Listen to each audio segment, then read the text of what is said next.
All right, Shalom. First and foremost, I want to give all praises, glory, and honor unto Yahweh, Bahashem, Yahushai, Bahashem, Rakakodash. Double honors unto the apostles and elders, great millstone. Salutations to you brothers who go out there the four corners of the earth to push this truth in all sincerity. You know, risking your lives and putting your life on the line to do so. You know, just another week in Babylon. And yesterday at camp, we had this damn cracker Edomite come up. And, you know, he was trying to, you know, oh, you know, for God so loved the world, you know, John 3:16 it. So, you know, we had to put him in his place. And it's funny because that was what my lesson, if I got the chance to speak yesterday, was going to be on. I was kind of getting into that topic. So I'm going to go ahead and get started. This was Romans 9:1. I say the truth in Yahweh Shai, I lie not. My conscience also bearing me witness in the Holy Spirit. Right? So if we ask him, do you trust that Paul was a man of the Lord and that he was being 100% honest when he said this? The answer would be yes, right? And then we read on. That I have great heaviness and continual sorrow in my heart, for I could wish that myself were accursed for my brethren, my kinsmen, according to the flesh, right? That word accursed, G33, 331, anathema, and a ban or excommunication thing, accursed, curse, a thing set up or laid by in order to be kept, right? A thing devoted to the Most High. Without hope of being redeemed, right? So he's saying this because he had a care for Israel, but Israel's disobedient, right? According to the flesh, who are Israelites, to whom pertaineth the adoption and the glory and the covenants. Now, what were the covenants? One covenant has been here, and another covenant is to be made in the kingdom. The first covenant was the one that he made. The first covenant was the covenant he made with Israel, coming out of Egypt, right? When he established us as a nation.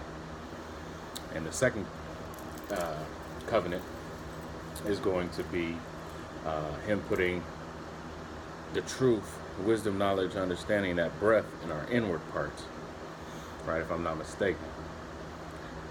Who are Israelites, yep, and let's get that word adoption. That's a good word, trying to get some understanding out of here, right, because this ain't for everybody. He just told you, who pertaineth the adoption and the glory and the covenants and the giving of the law and the service of the Most High.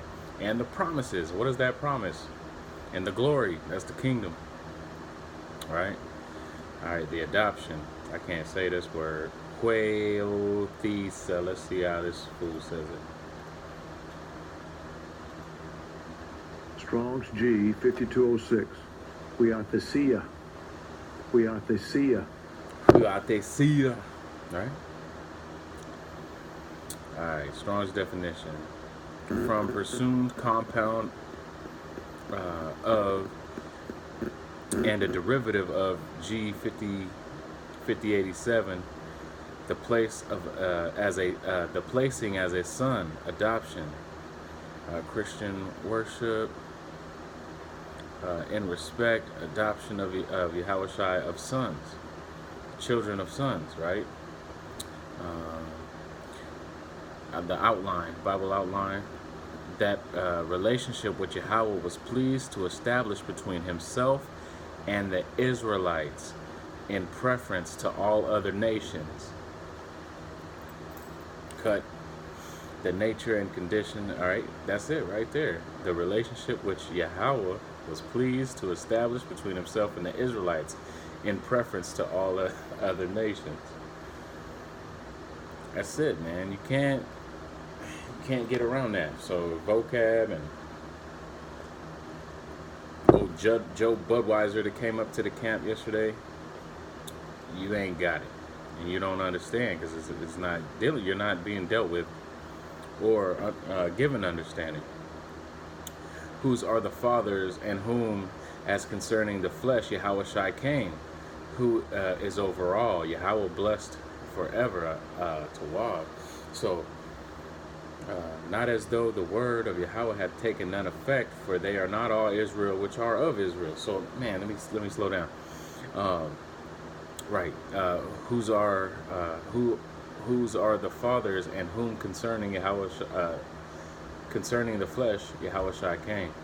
Right. So Yahushua was an Israelite. He came for the Israelites. His name was given to him, and the way it was given to him is he was supposed to save his people from their sins.